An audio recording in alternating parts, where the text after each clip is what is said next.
umbrella.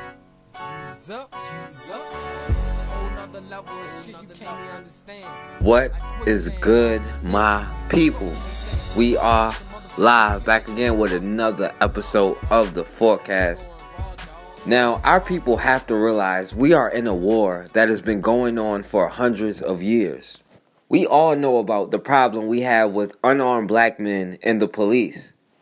But it's not just young unarmed black men. It's our elderly, our children, our women, the mentally disabled. They will specifically go after weak targets. In Cleveland, a mentally ill sister, Tanisha Anderson, was killed by the Cleveland police after her family called 911 to get her some help. So let's go back and see what happened to the sister, Tanisha Anderson. That cry for help. Mommy, help me. It's that cry for help that a Cleveland mother wants a grand jury to hear. A cry for help that happened more than 2.5 years ago when a mentally ill woman died while in custody at the hands of 2 Cleveland police officers. Only on News 5 tonight, we've learned that after months of review with the State Attorney General's office, Tanisha Anderson's case is about to move forward. On your side, Chief Investigator Ron Regan joins us now. Ron, why has this taken so long? Well, it's an investigation that's been treated like a football and tossed from one agency to another. Now we've confirmed a grand jury will finally decide whether to indict 2 Cleveland cops.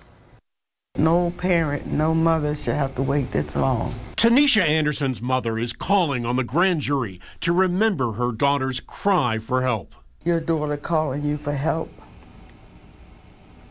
Her cries for help. How frightened she was. That's what I live with. Tanisha's family called for mental health assistance that night in November 2014. The 37-year-old, who committed no crime and had no arrest record, was bipolar and schizophrenic. Instead, Tanisha was handcuffed, face down on an icy sidewalk outside the family home. Her uncle wants the grand jury to remember Tanisha's dying words. Imagine her laying down saying the Lord's Prayer. That's how she passed away. A Cuyahoga County medical examiner ruled the cause of death was sudden death associated with being restrained in a prone position. A police disciplinary review found the officers failed to call for an ambulance in a timely manner. I hope that the grand jury comes up with an indictment. His license plate is now a tragic reminder of the 14 minutes that went by before help was called. Imagine their loved one laying on the ground, almost butt naked for 14 minutes before a supervisor was ever called. Over the years, there's been 3 separate reviews of the case, including the Ohio Attorney General's office. This matter is very close to going to a grand jury, where people of the county will have the opportunity to hear all of the evidence and make a decision. So, you know, I guess that's the good news. We're getting close. A grand jury will be convening shortly, and we don't have an exact date yet, but we're pretty much ready to go. It's not months away. No. We're looking for time in the grand jury schedule and trying to work this out with Cuyahoga County officials. Waiting and waiting and waiting just to hear something concerning this case. It's like a weight being lifted. You haven't gotten to the decision yet. But I'm in hopes that they make the right decision. Well, the city settled a civil lawsuit with the family for $2.25 million. Meanwhile, both officers remain on the force. So this sister, Tanisha Anderson's family, called 911 to get her some help. And listen, we need to understand that we cannot call 911 to get help for our family members. 911 is not there to help us, especially when we're dealing with mental illness. But her family called 911, and they didn't call for police. They called for an ambulance. Even though they were trying to make it seem like they were calling for police to come and calm the situation down, the family specifically called for an ambulance to take her to the hospital. Instead, 2 Cleveland police officers show up. Officers Scott Aldridge and Bryan Myers. Now, I don't know why they were responding instead of EMS, but they claimed they were taking the sister to go get a psych evaluation, and on the way to the car, she started to quote-unquote actively resist.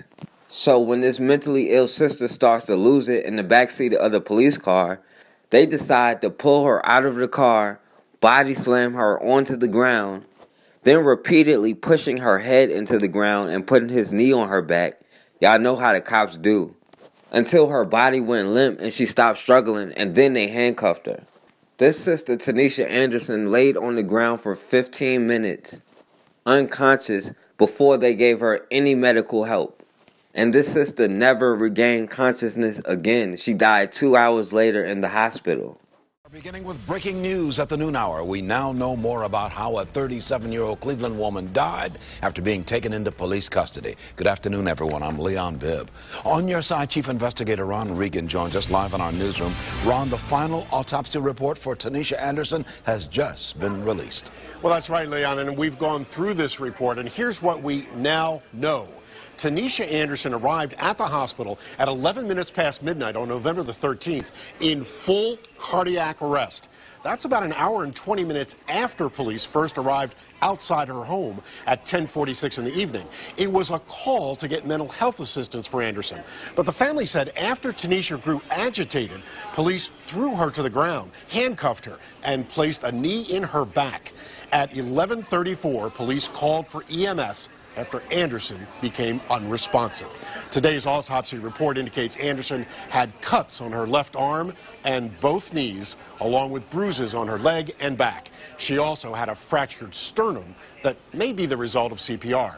She was pronounced dead at 12:30 in the morning, less than 20 minutes after arriving at the hospital. And again, this final autopsy report confirms again that sudden death associated with physical restraint in association with heart disease and bipolar agitation as the cause of death. So initially, the autopsy ruled it a homicide, saying this sister died after she was physically strained in a prone position. But of course they had to leave themselves some room, saying her heart condition and bipolar disorder also played a factor. But it wasn't her heart disease or bipolar disorder that slammed her onto the ground and put their knee in her back or forcefully strained her in a prone position. It was the police. Now, this case took 2 years while the cops were on paid restrictive leave to investigate and to even take it to a grand jury in the first place. And of course, they decided her death was justified. They even came up with their own autopsy, saying it was her heart condition and medication that she took that was the cause of her death, which contradicts the original autopsy. These people will completely change the autopsy and the cause of death just to justify a murder of a mentally ill woman. We begin the Now Today with breaking news on a story we've been following closely since 2014. The case of Tanisha Anderson, a mentally ill woman who died in police custody. Yeah, the 2 officers involved in the case will not be indicted. 5 on your side, Chief Investigator Ron Regan is the only local reporter who's been on this story since Anderson's death. And Ron, this is a long time coming. Well, that's right. Tanisha Anderson died more than 3 years ago after her family called 911 for medical help. And instead, officers responded. Now, it took until last September before a grand jury even got the case. Today, it found the officers who responded and held Tanisha down on a sidewalk were not criminally responsible for actions leading to her death. Instead, a new autopsy review said a heart condition as well as medication Tanisha was taking was more likely to have caused her death. Now, that is a big change from an initial autopsy report that found Tanisha died after being restrained in a prone position by police. I've spoken with the family, and they are devastated. And even after justifying this murder and letting this cop off, they still decided to suspend one cop for 10 days, which he was mad about, and give the other cop a written warning. I guess they gave him a strongly worded letter to reprimand him for what he did. See, they have no problem admitting when they violate the policies, admitting when they break the rules. But when it comes to murder, no, that was justified. We were left with no other choice. Even though all of the policies we broke, which led to the person getting murdered, we still were justified and it was reasonable because we feared for our lives. These cops who have a book full of history about violating the policies were in fear of this woman who has never been arrested, never been in trouble, who was begging her mother for help while you were restraining her, and that justifies her murder. Revealing new information tonight about the officers who answered the call the day 37-year-old Tanisha Anderson died. City of Cleveland released the officers' personnel files to News Channel 5. Joe Paganakis reviewed the files, and Joe, you found one of the officers has a history of not following procedures. Well, Chris, Cleveland Police Officer Scott Aldridge was one of 2 officers responsible for taking down and restraining Tanisha Anderson. His personnel file shows disciplinary action, use of force violations, and suspension without pay. Officer Aldridge's personnel file. Nearly 200 pages. It outlines disciplinary action and multiple incidents of not following proper police procedures. A 3-day suspension without pay for violation of the city's use of force policy involving a taser incident he failed to report in April of 2013. And disciplinary action for his involvement in the November 2012 police chase. Aldridge disciplined for joining the pursuit without authorization, operating his cruiser at high speed in a residential area. Again, a violation of the department use of force policy. The personnel file also shows Aldridge received written warnings for not following procedure while he was a security guard at National City Bank and American Greetings prior to becoming a Cleveland police officer in October of 2007. Tanisha Anderson's family has so far not made a comment, but family attorney Dave Malick believes Officer Aldridge's personnel file shows the Cleveland Police Department is doing a poor job in vetting and keeping track of its officers. He says a 3-day suspension for Aldridge isn't nearly enough. Malick said, quote, "The Cleveland Police Department has an inability to collect and analyze data on its officers. This makes it hard for the department to take proper disciplinary action." And so far, the city of Cleveland has not issued a statement concerning the release of Officer Aldridge's personnel file. The Anderson family has filed a wrongful death suit against the city, Officer Aldridge, and his partner, Officer Bryan Myers. These cops have the violent record. She doesn't. This is why we need to build institutions so that we have someone that we can call to help our mentally ill. This is why we need to stop being divided so we can stop being conquered. They don't care if you're mentally ill. They don't care if you're a man or a woman. We can't afford to argue amongst ourselves. We can't afford to sit there and point the finger at each other because we're never going to get out of the situation by doing that. And I'm not saying you got to smile in everybody's faces and be best friends with everybody, but for us to accomplish anything, we're going to have to be on the same page at least. We all can agree on the end goals. And the bashing between the sexes, the gender war, has got to stop. Of course there's issues, but until we're in a position where we can actually do something about that and solve it, then we're going to be in the same position. And yes, there are black men who specifically bash black women, and they need to be held accountable. Those are the kind of things we shouldn't tolerate. But we can't base a whole group of people from a small segment within that group.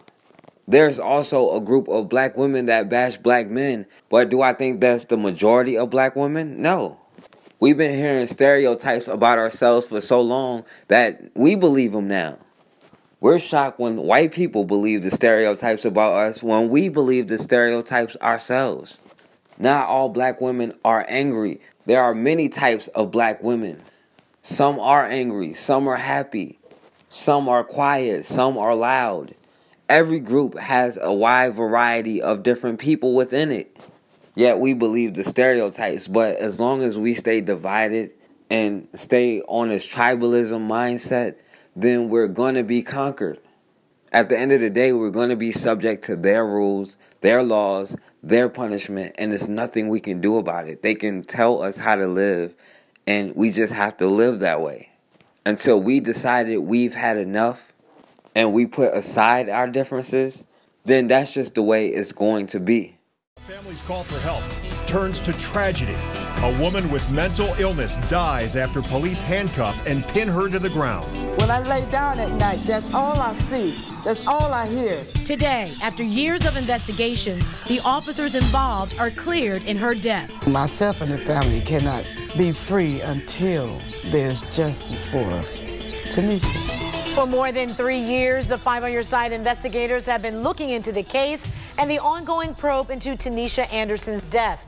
Today, a grand jury decided the 2 Cleveland police officers who arrested her before she died aren't responsible and won't be charged. Now that decision is leaving Tanisha's family in shock. Five on Your Side Chief Investigator Ron Regan has been following this tragic case since day one. And Ron, we learned today there's a change in her listed cause of death. Well, the grand jury heard from a second medical examiner who blamed a heart condition and medication as more likely to have caused her death, even though the original autopsy ruled it was caused by police restraining her in a prone position. Now, the family's fight for justice began a few days later in a candlelight vigil. And we are praying this evening for strength. Tanisha's mother, surrounded by family and friends outside their home. Then, days later, justice for who? Tanisha! Family members joined community activists, reacting to how a call for help ended in tragedy. 911, do you need police, ambulance, or fire? It's going to probably be ambulance. That's the 911 call, clearly asking for an ambulance, not police.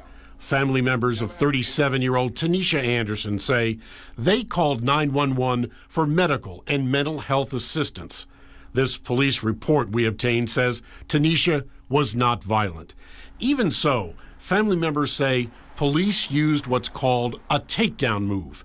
Tanisha collapsed and left on a cold sidewalk outside their home until an ambulance finally arrived. A month later, another rally. And by January 2015, the family filed a wrongful death lawsuit. When any mother hears the cry of her child, asking you to help me, mommy, mommy, help me, help me. 6 months later, the Cuyahoga County Sheriff's Department finally began an independent investigation into the case. It was eventually handed over to a special prosecutor with the Ohio Attorney General's office. Then, last February, the family won a $2.2 million settlement and unveiled a bronze plaque they would want displayed at the police station near their home, calling for improved policies regarding the mentally ill. I'm going to continue to fight for the rights for all mentally ill. I can't bring Tanisha back, but there are more, many, many more that needs this kind of help, and that is my goal. Finally, in August, Attorney General Mike DeWine told News 5 exclusively the case was finally heading to a grand jury. This matter is very close to going to a grand jury, where people of the county will have the opportunity to hear all of the evidence and make a decision. Waiting and waiting and waiting just to hear something concerning this case. It's like a weight being lifted. Well, it was a grand jury investigation that dragged on until today. Now, a police review found both officers violated police procedures but have remained on the job. They now face a decision on possible disciplinary action, including suspension or even termination. He gets to go home to his family and his wife and his children and live a normal life. I don't. Old wounds, new frustrations. A grieving mother whose daughter died in police custody feels let down by the system again. 10 days and a written warning. That was the discipline handed down against the 2 officers involved in the in-custody death of Tanisha Anderson in November of 2014. And to say that Tanisha's mother is furious, well, that would be an understatement. News 5's Jordan Vandenberg talked to Tanisha's mother today after that decision was announced. Well, those officers also will not face any criminal charges when a grand jury opted not to indict either one of them last month. As for their internal discipline, her mother says it's not nearly enough. We are all anchored by something. Cassandra Johnson's anchor It's just bad. adorns her front window. It took me a long time to be able to deal with looking outside or walking past that spot where it happened. At the corner is where her daughter died in police custody years ago. The emotional wounds are still there, she says. This is not right. But the system keeps pulling out the sutures. I suspended Officer Aldridge for 10 days and issued a written warning to Officer Myers relative to the Tanisha Anderson. It was a waste of airtime to even announce 10 days. It was a waste of time. In November 2014, Anderson was in the midst of a bipolar episode when police tried to physically restrain her. She later died. An internal review found the two officers, Scott Aldridge and Bryan Myers, did not notify supervisors or EMS in a timely manner. One autopsy ruled her death a homicide. Another report, ordered later, determined Anderson died from a cardiac event. Justice doesn't mean anything anymore. Don't mean anything. Society has what they do first is blame us, and they never look back into what happened to her with their family, doctors, or whoever else. It shouldn't be the officers that are blamed first. The police union will fight Officer Aldridge's discipline. Tom, before, we're disappointed in it. We think 10 days is excessive. We still maintain that our officers did nothing wrong. You know, like I tell these Channel 8 people, we had to make a split decision. And you know what? These families are with Tanisha. They were with Tanisha the whole time. They know about her mental illness. She had heart problems. I don't know where this falls on the police officers when it's just a split moment decision. Still maintain they did nothing wrong. We're going to grieve it, and we're going to, win her 10 days back. While Tanisha's mother says she'll keep fighting the system and fighting for her daughter, because that is her anchor now. I have seen a lot of things about the system that I never knew until now. I hate what I see. And if either officer does in fact file a grievance, their case would then go through arbitration. In February, KPFA News reported on black transgendered Berkeley resident Kayla Moore's death while in Berkeley police custody after a violent struggle with police at her apartment on Alston Way on February 12th. Who killed Kayla Moore? No one did. No one killed Kayla Moore? She just died on her own? I have no comment. So you know and you don't want to comment? I still have no comment. I got it. This conversation's over. Oh, well, have a good one. Bye. I know you guys all know each other by first and last name. And Mr. Crawford, you know our procedures. But you know the cops. You know who was out there that night. Could you tell me who that was? I wasn't working that night. But you know. And I know after your experiences, you should know the sensitivity of these types of things. Can you tell me who was present at the death of Kayla Moore? I don't know the answer specifically. But you do. And you just asked me to ask you questions. I see that you're walking away very fast and not trying to answer questions. Who was present at the death of Kayla Moore? They are going to release something within the next couple of days, I hope, that should answer all your questions.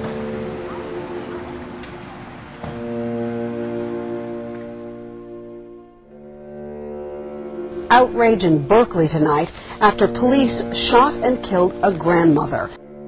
Now, some witnesses and family members tell me this shooting was just wrong. This is the officer who pulled the triggers. So Cummings, can I get any statement from you on the killing of Anita Gay? You hear that on the radio? What's that? Oh, yeah. Yeah, we gotta respond. Thank you. You guys unfortunately know the story of Tamir Rice. He's a 12-year-old in Cleveland who had a toy gun, and he was shot dead in 2 seconds flat. Cops pulled right up to him. They didn't pull up to the street. They pulled up on the grass, as you see in that picture. They came up to him. They never asked him any questions. They didn't give him a chance to respond. They didn't give a chance for him to say that it's a toy gun. They got out of the car and shot him dead. Now, the cops who did that, of course, not convicted of anything, free to go. The prosecutors in Cleveland threw the case and bragged about it. Said they went to a grand jury where the whole point is to indict the person. In this case, it would have been the cop. They did the opposite. They presented defense witnesses, previously unheard of in a grand jury. The grand jury decides whether you go to trial or not. The defense has no role in it. The defense comes in the trial. But for the first time ever, prosecutors presented a defense instead of the prosecution. So there's no justice in Cleveland. But we already knew that. Now it's gone to a whole new level. The city of Cleveland wants $500 from Tamir Rice's family for the ambulance that carried his dead body. They say that they are his creditors because the family owes them for that ambulance ride. So this is what they filed. The city states that the Rice family is responsible, quote, for emergency medical services rendered as the decedent's last dying expense under Ohio Revised Code. You're going to sue the family. Now, look, we just did a story earlier this week. A Chicago cop went and shot a kid who'd called for help, shot the neighbor too, just gratuitously, and then sued the family of the black kid he had shot and killed, saying, it caused me some emotional trauma to kill your son, so give me $10 million. Now, that's reprehensible beyond comprehension. But this is the city. This isn't just one stupid guy. This isn't one monster. This is the city of Cleveland acting as a monster to say, we killed your son. And by the way, we'd call it murder under any other circumstance. If the roles were reversed and you walked up to a cop and without saying anything, you shot him dead in 2 seconds, that'd be murder. If you went up to any average civilian and shot him dead in 2 seconds without asking him any questions, that'd be murder. But when cops do it, I don't know, man, I didn't bother checking to see if it was a toy or not. I didn't fully see it. So I shot him. Who cares? We're done with it. I'm free to go anyway. City of Cleveland will back me when I'm killing any black kid. But we're not allowed to call that murder, right?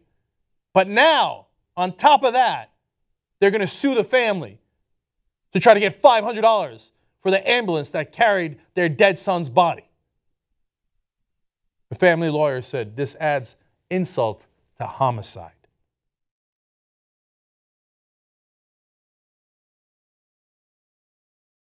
All right, and we back on the forecast.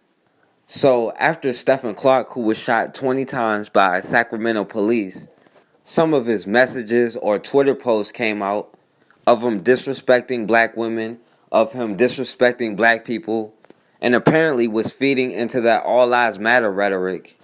And a lot of people came out, and I wouldn't say they were justifying it, but I do think they were excusing his murder because of the mentality he had. Now, let me say this. The rhetoric he was talking should not be tolerated, and those people should be held accountable. And this is another reason why we need institutions, so we can hold our own people accountable. We have got to stop feeding into the narrative the dominant society gives us about ourselves. And this brother was lost and filled with self-hate. But that self-hate doesn't come out of nowhere. This brother suffered from severe Stockholm Syndrome. You can't be a prisoner of war for hundreds of years and did not have some effect on your mentality. That coonish kind of mentality goes all the way back to the 1600s. Back then, they said if you were a Christian or if you've adapted to the ways of the Englishmen, you could be free. And when you've been hearing the same rhetoric about how black is wrong and white is right for hundreds of years, sooner or later, not only are they going to believe it, some of our people are going to start believing it. Now, even though these people need to be held accountable, I don't think it should be punishable by death. And we should never let the dominant society interfere in business that should be handled in-house. They would never allow a black person to get away with murdering somebody they consider a coon or a turncoat to them. If somebody like Jane Elliott was shot down by a black person, that person would get 25 to life, if not murdered. They may use it as an opportunity to show other people this is what happened when you defend black people. Just like it needs to be an opportunity for us to show our people that no matter how much white ass you kiss, it does not matter. At the end of the day, they don't care about your feelings. Now, they would never let you get away with that because they understand that it's a slippery slope. They already understand how dangerous that is. They understand that a crime to one of them is a crime to all of them, even if they have different beliefs. The police didn't know what Stephon Clark's beliefs were when they shot him 20 times. To them, they saw a melanated person. See, it's easier for us to be hard on each other because we can't do anything to them. So we just argue and blame each other because we can't hold them accountable. The police and the dominant society don't see a difference between Alton Sterling and Stephon Clark. But we do. Now we're going to pick and choose who we fight for and who we don't. Back on. What you talking about? Don't move, bro. Stop. What I did? I'm saying what I did. So don't move on. Shoot your. Put your hands on the car. Hands on the car. I'm gonna shoot you in your head. You understand me? Don't you move. I'm gonna shoot you in your head. You hear me? Don't you move. All right, hold up, man. You hurt my arm. Stop. I'm saying what happened, man. Hold on, my hands is on the car. Taser. You on the ground. Get on the ground! Pop him again, Howie. Hey, bro, get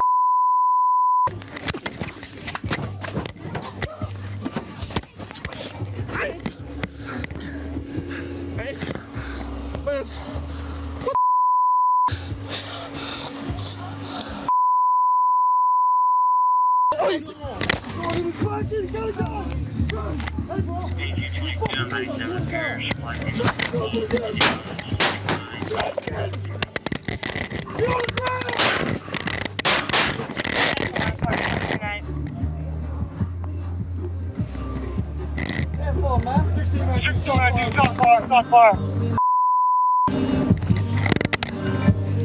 Yes, copy, shots fired, North Boston. 2100 North Boston. Come here. Excuse me, ma'am. Do me a favor, put your hands on that car right quick. What? Stop. About to look, Stop. What you talking about? Put your hands on the car right quick, bro. Don't move, bro. Stop. What? I'm saying, shoot your bro. Put your hands on the car. Put your hands on the car. Put your hands on the car. But shoot your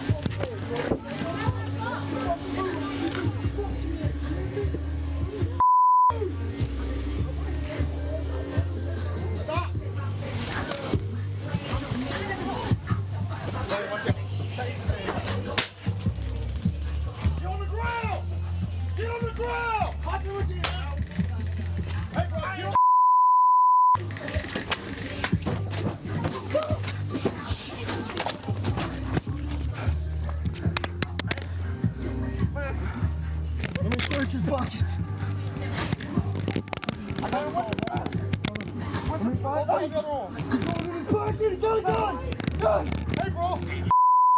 Swear to God. Pretty good. Get on the ground.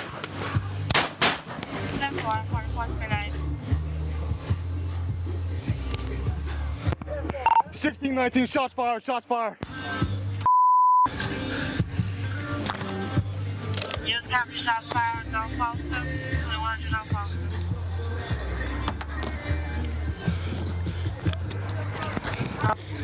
1619, both officers okay, suspect down. I need EMS code 3. Hey! Hold on, y'all stop! Everybody stop! Officer Fairfield.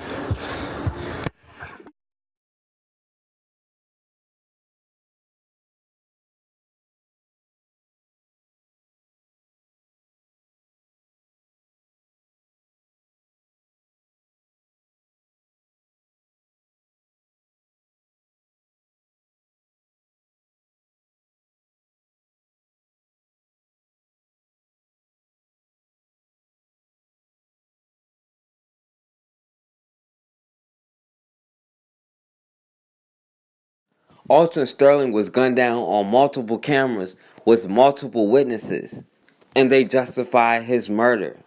So what was the difference between him and Stephon Clark? Because the police didn't see any difference. The grand jury doesn't see any different. Judges don't see any difference. And the dominant society justified both of these murders. But we as a community stand up for one of the victims of murder and excuse one of the victims. Whether we like it or not, or whether they like it or not, at the end of the day, to them, we're all still niggas. But for them, they have found power and unifying in their whiteness. They will put whiteness above anything, their religion, their beliefs, their tribalism, their children, their country before everything. It doesn't matter if they're Democrat or Republican. At the end of the day, they still use their whiteness to unify. A member of the DNC, John Parker, was just forced to resign. In a meeting, he referred to black people as colored people instead of people of color. By the way, stay away from this people of color thing. They're trying to force it down our throats.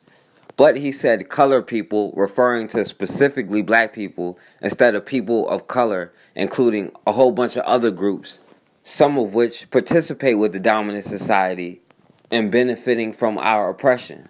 But even his wife, Lisa King, was willing to throw her husband under the bus for the greater good of her people and distance herself from her husband in the best interest of the Democratic Party and keeping the black vote, which as long as we stay with the Democratic Party, the black vote is meaningless anyway.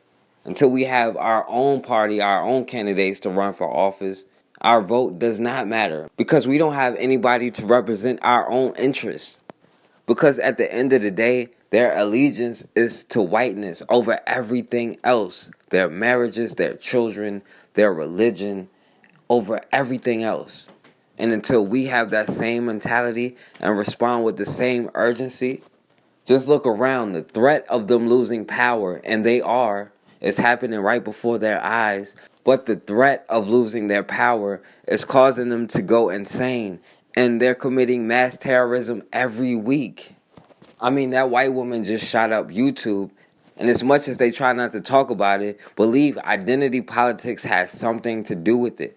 Right now, they feel like, oh, well, the white voice is being silenced. To them, not having the ability to do anything they want at any time is considered silencing them because they're willing to respond with urgency to keep their place. Police in San Bruno, California said today it was a dispute with YouTube that drove a 38-year-old woman to shoot people apparently at random at the company's headquarters yesterday. John Blackstone tonight on more on what we've learned.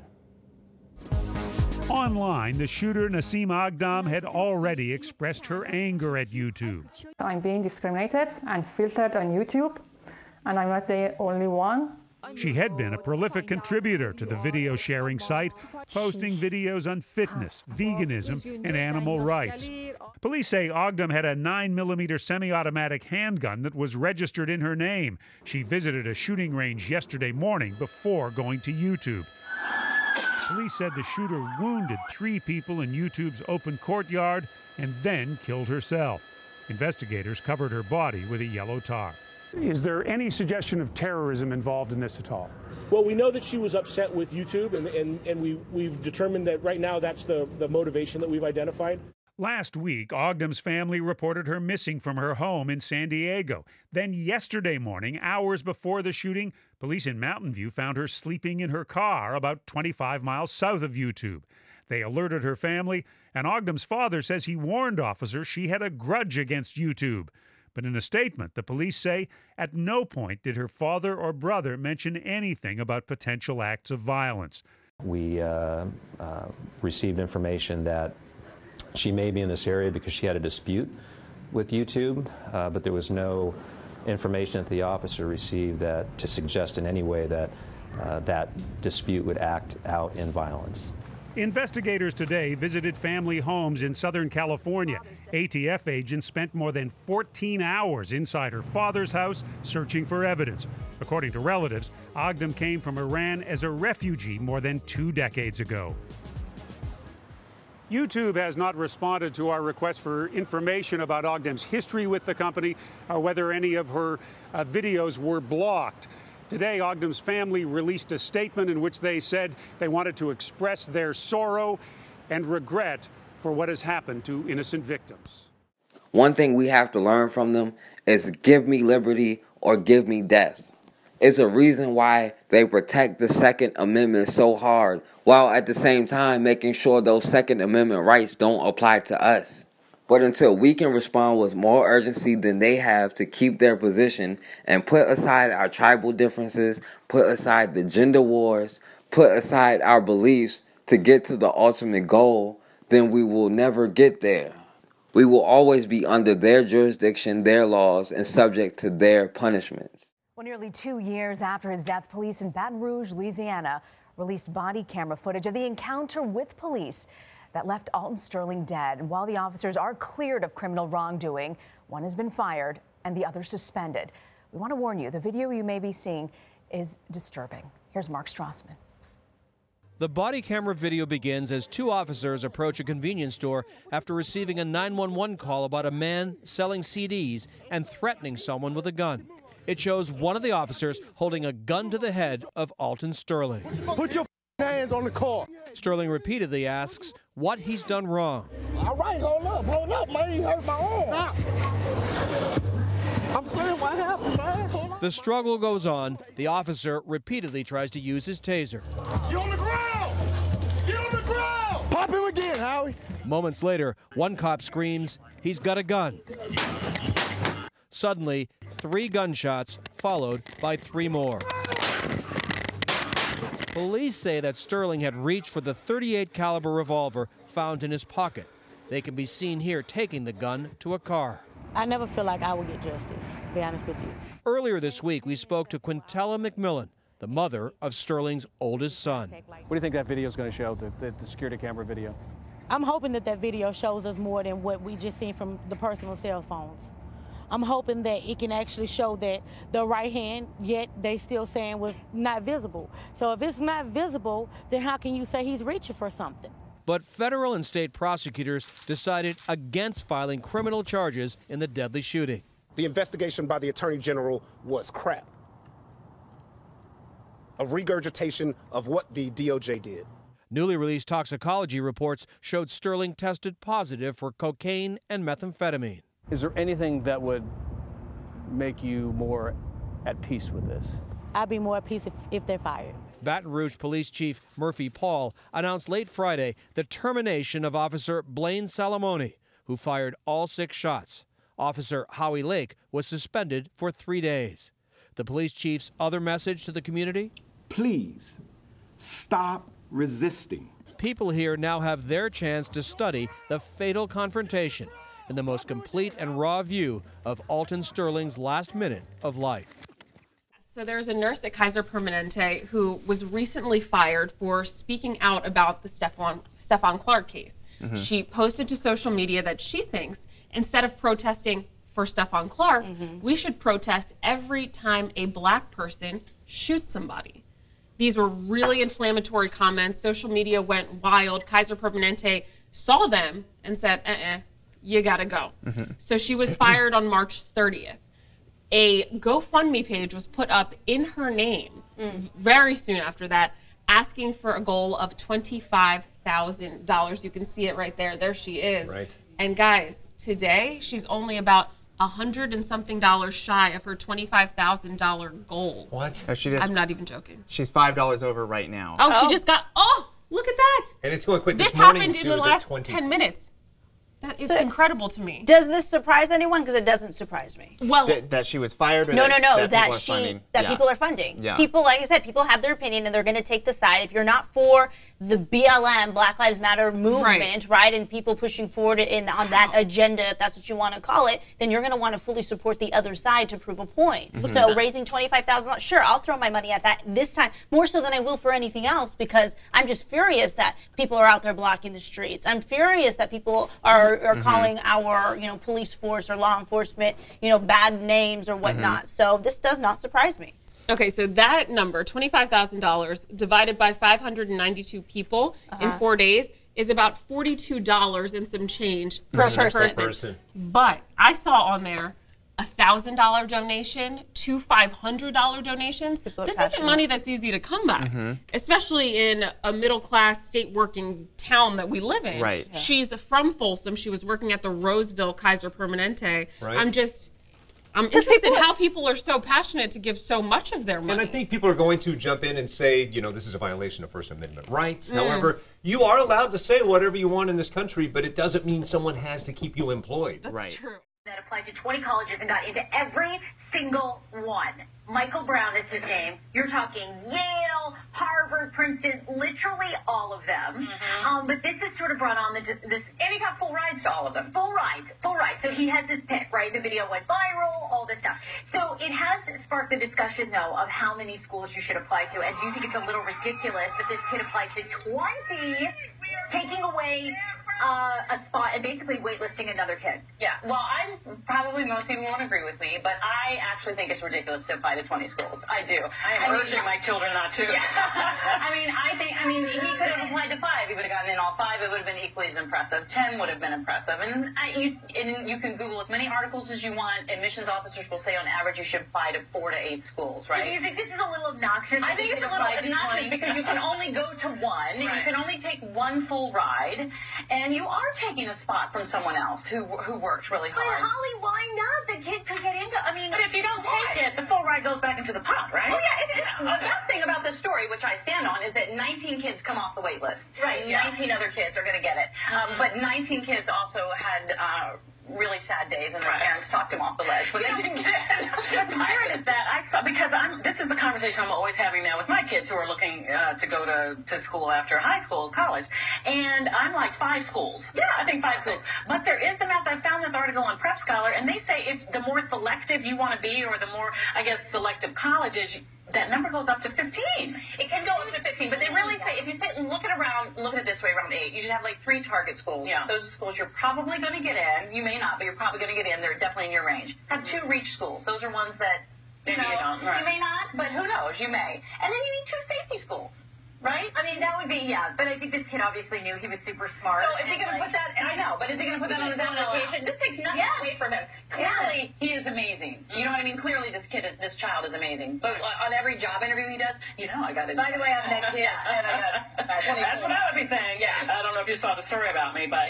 we would have done the story if he got in 5. Right. In 5 full rides. We would have done the same story. I think it's awesome. I am encouraging my own kids not to whatever, but, maybe if he was looking for the most money or whatever, then I could understand. But, I mean, it's impressive. 20 schools playing against each other.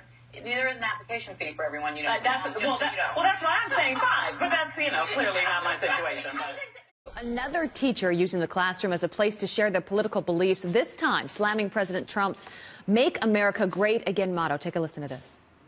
So when my president says, let's make America great again, when was he talking about? He must be talking about when it was great for Europeans.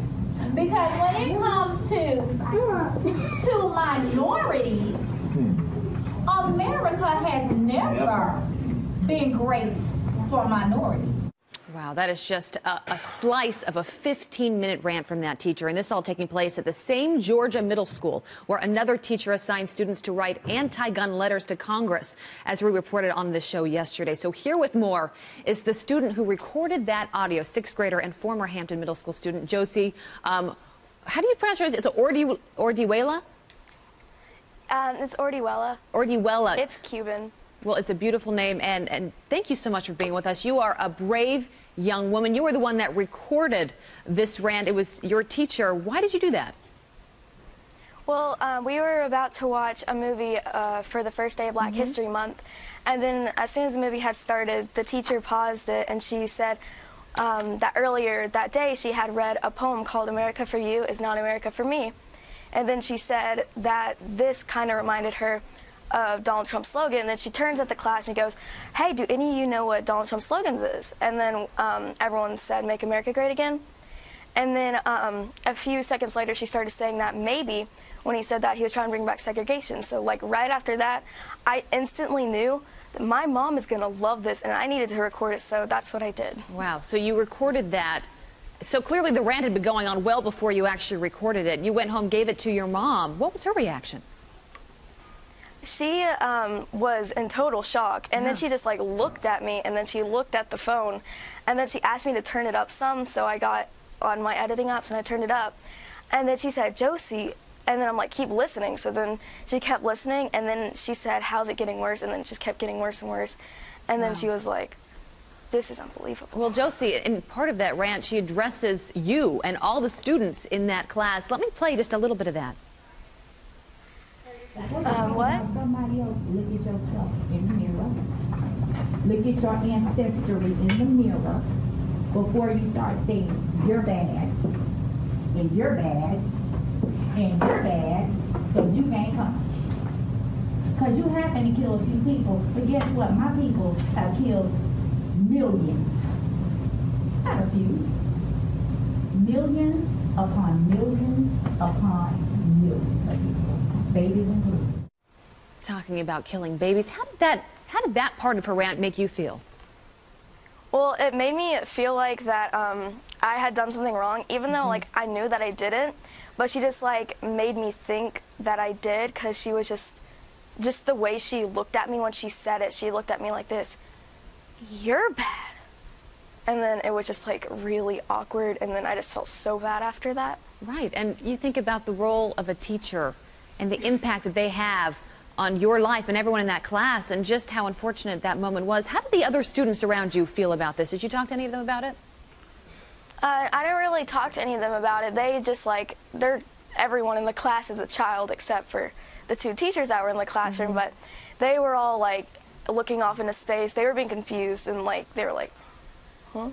Yeah, not sure what was going on. So your school has put out a statement. They say that it is extremely unfortunate that we experienced a separate, unrelated incident involving a teacher using the classroom space for actions we do not condone. The matter was addressed immediately upon it being brought to our attention. This unfortunate incident affords us the opportunity to remind our educators of the importance of keeping any potential political bias out of lessons for students of any age. What jumps out to me, Josie, is the school would not have even known about this rant had it not been for you opening up your phone and recording this. Right? I mean, you're the reason why they're talking about it now. Oh yeah, I'm special. Do you have a message for the school, or you know, anything you want to say before we let you go?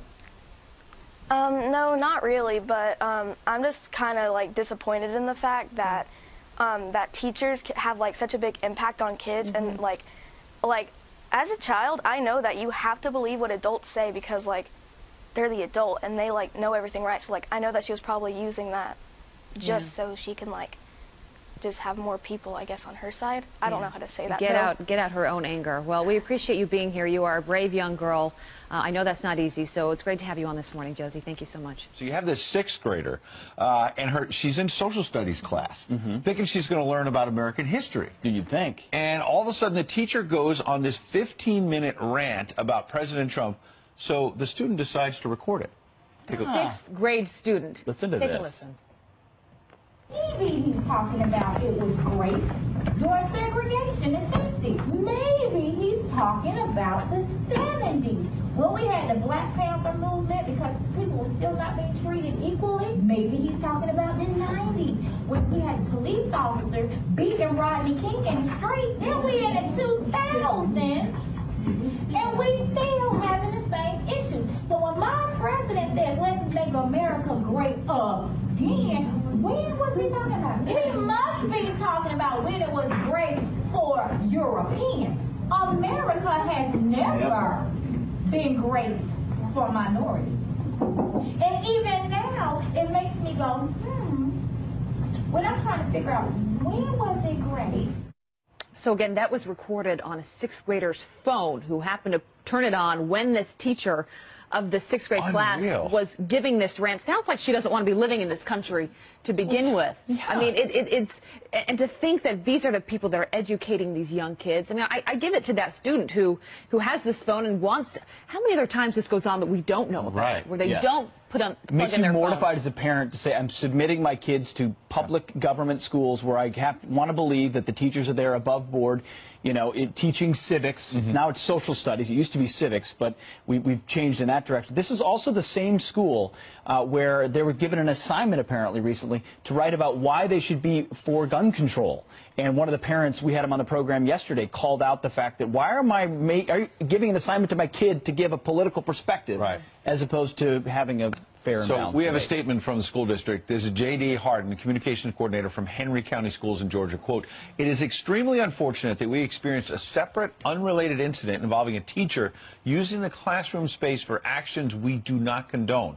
The matter was addressed immediately upon it being brought to our attention. This unfortunate incident affords us the opportunity to remind our educators of the importance of keeping any potential political bias out of lessons for students of any age." Yes, for sure, that's important. But what about the part at the end where it's not just the anti-Trump rant, but she said, America has never been great for minorities. We have Never. nothing to be proud of.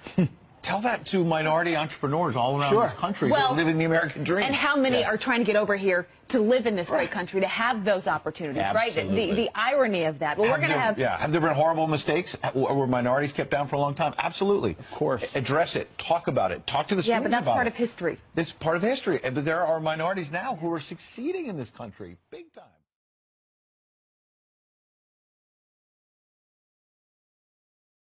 All right, and we back on the forecast. And I want to say RP to the sister, Tanisha Anderson. We have got to stop calling 911 to get help for our people, for our family. They aren't there for our help.